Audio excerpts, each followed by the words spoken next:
جب حالات مایوس کن ہوتے ہیں تو اس وقت کسی سے ٹکراؤ بھی مت دو، کسی سے ٹکرانے کی ضرورت نہیں، کسی سے جھگڑا لینے کی ضرورت نہیں، کسی کی مخالفت کی ضرورت نہیں۔ حالات جب مایوس کن ہوں تو سیرت مصطفیٰ کیا ہے، حضور علیہ السلام کا طریقہ کیا ہے؟ ہمیں کوئی مایوس ہونے کی ضرورت نہیں ہے۔ دیکھو مکے کے حالات اتنے خراب ہو گئے، مکے کے حالات مسلمانوں کے حوالے سے اتنے بدل گئے کہ رشتہ دار جو تھے وہ دشمن بن گئے، بلکہ چچا دشمن بن گیا۔ جب حالات بدلتے ہیں تو مسلمان کا انداز کیا ہوتا ہے؟ اور ایک بات یاد رکھنا مسلمانوں، اس کو دل پہ لکھ لو کہ جب مسلمانوں کا سب ساتھ چھوڑ دیتے ہیں تب اللہ کی مدد آتی ہے، تب اللہ کی مدد آتی ہے، اور جب اللہ کی مدد آتی ہے تو دنیا کی کوئی طاقت تمہیں زیر نہیں کر سکتی، بشرط یہ ہے کہ تم اللہ کے قریب آؤ۔ کیا زنا کی اڈوں کو آباد کرنے کی پلان بناتے ہیں مسلمان؟ کیا مسلمان جوؤں کے اڈوں پہ جاتے ہیں؟ کیا مسلمان شراب کے اڈوں پہ جاتے ہیں؟ کیا مسلمان عیاشوں کے اڈوں پہ جاتے ہیں؟ چھوڑو سارے گناہوں کو اور اپنے رب سے اپنے رشتے کو مضبوط کرو۔ مکے کے حالات بدل گئے، ابو لہب چچا ہے، ابو جہل حضرت فاروق اعظم کا ماموں ہے، رشتہ داریاں ہیں، لیکن پورا مکہ مسلمانوں کے مخالف ہو گیا ہے۔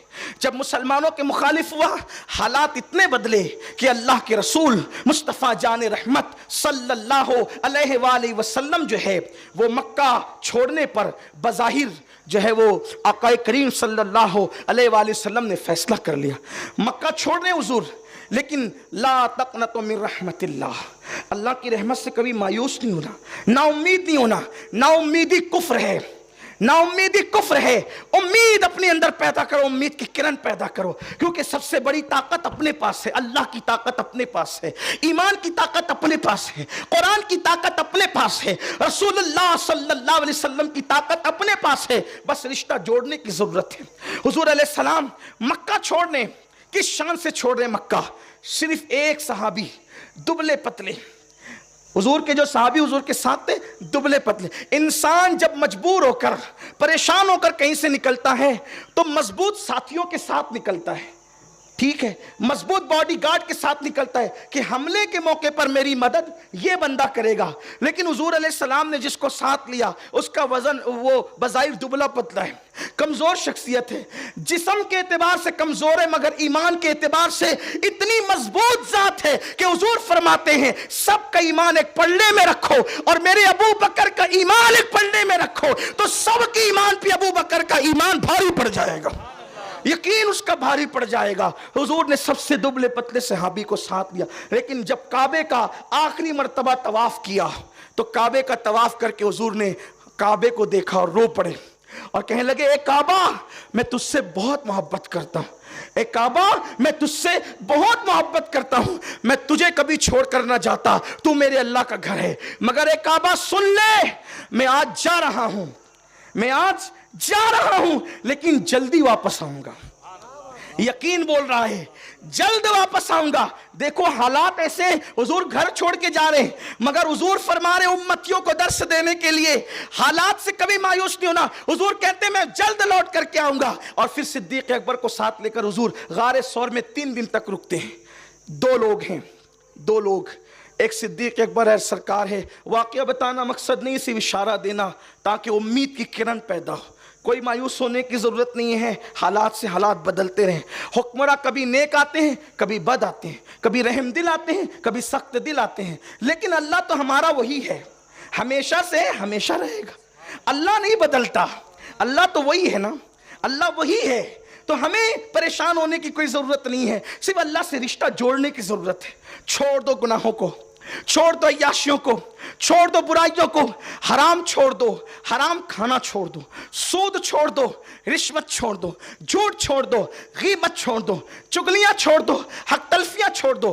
اللہ کے رسول علیہ السلام غار میں ہیں، صدیق اکبر نے دیکھا کہ دشمن آ گئے ہیں اور آئے ہیں، ان کے پیر صدیق اکبر کو نظر آ گئے، صدیق اکبر بے چین ہو گئے، اور اب صدیق اکبر نے گویا بظاہر امید چھوڑ دی، امید چھوڑ دی، اس لیے کہ دشمن جب غار کے دہانے پر آ گئے ہیں پکڑ ہی لیں گے۔ اپنی فکر نہیں تھی، محبوب کی فکر تھی، میرا محبوب شہید ہو گیا تو بات ہی ختم ہے، پھر کیا رہے گا؟ کچھ نہیں رہے گا۔ جب شمع محفل گل کر دی جائے گی تو شمع کیسے رہے گی؟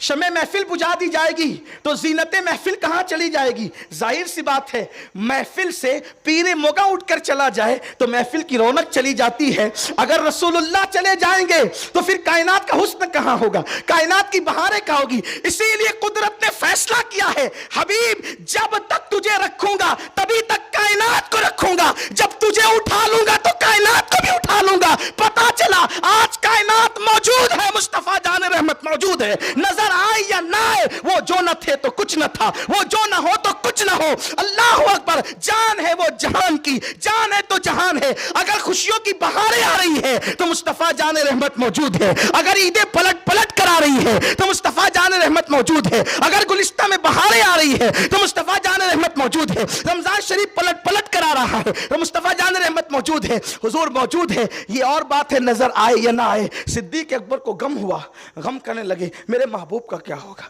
ہم تو صدقے چلے جائیں گے، ہم تو قربان ہو جائیں گے، محبوب کا کیا ہوگا؟ حضور نے کیا فرمایا؟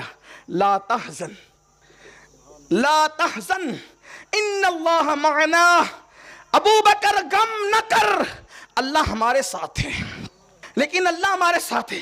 مکے کے ڈاکو، مکے کے گنڈے، مکے کے دہشت گرد ہمیں نکلنے پر مجبور کرتے بظاہر، مگر غم نہ کر، طاقت ہمارے ساتھ نہیں، اسلحے ہمارے ساتھ نہیں، وقت کی مکے کی حکومت ہمارے ساتھ نہیں، لیکن ان اللہ معنا، اللہ ہمارے ساتھ ہے۔ اور دنیا نے دیکھا جب نبی نکلے تھے تو اکیلے ایک صدیق کے ساتھ نکلے تھے، مگر جب لوٹتے مکہ فتح کرنے تو ہزاروں صحابہ کو لے کر کے لوٹتے اور ساری طاقتیں قدموں میں ڈھیر ہو جاتی ہے۔ ہمیں کوئی مایوس نہیں ہونا، لیکن کرنا کیا ہے؟ ان اللہ معنا، اللہ ہمارے ساتھ ہے۔ داڑیاں منڈا کے گٹروں میں پھینکو گے تو کب اللہ ساتھ ہوگا؟ کانوں میں ایئر فون لگا کے گانے سنو گے تو اللہ کب ساتھ ہوگا؟ اللہ ساتھ کب ہوگا؟ اس کی طرف آؤ تو صحیح۔ ان اللہ معنا، اللہ ہمارے، کتنی بڑی بات کہی، اور بھی ابو بکر صدیق سے نہیں کہی، صدیق اول مخاطب تھے اس بات کی، اور قیامت تک کا ہر مومن تھا۔ لا تحزن، غم نہ کرو، کیسے ہی حالات آئیں غم نہ کرو، اللہ ہمارے ساتھ ہے، اللہ ہمارے ساتھ ہے۔ آپ کو کوئی ضرورت نہیں مایوس ہونے کی، ڈپریشن میں جانے کی کوئی ضرورت نہیں ہے، آپ کو جذباتی ہونے کی بھی کوئی ضرورت نہیں ہے۔ جیسے اور قومیں سیاست کے میدان میں کھڑی ہیں، آپ بھی کندھے سے کندھا لگا کر کھڑے رہیں۔ تجارت کی میدان میں کھڑی ہے، آپ بھی کندھے سے کندھا لگا کے کھڑے رہیں۔ ایجوکیشن کے میدان میں اور قومیں کھڑی ہیں، آپ بھی کندھے سے کندھا لگا کے کھڑے رہیں۔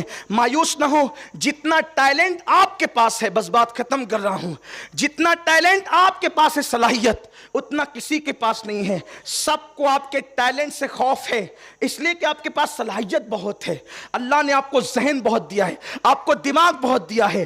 کائنات کے اندر جتنی چیزیں ایجاد کرنے کی، جتنے نکات نکلے ہیں، وہ کہیں نہ کہیں سے اس کے سوتے اسلام سے پھوٹتے نظر آتے ہیں۔ لیکن بات اتنی ہے، لوگ آپ کی صلاحیتوں کو زنگ آلود کرنا چاہتے ہیں۔ جب آپ مایوس ہوں گے تو پڑھیں گے کہاں؟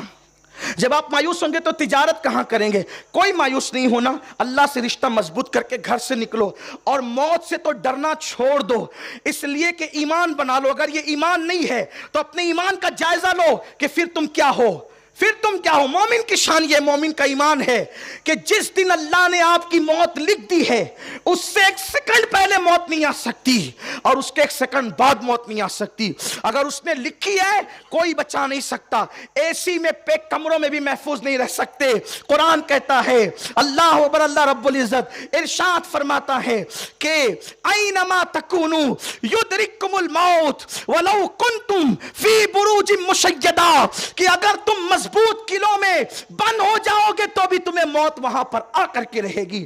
اللہ نے لکھ دیا ہے، مضبوط قلعہ بھی تمہیں موت سے بچا نہیں سکتا، اور اللہ نے نہیں لکھا ہے تلوار سے ٹکڑے کر دیے جائیں پھر بھی تمہاری زندگی موجود ہے۔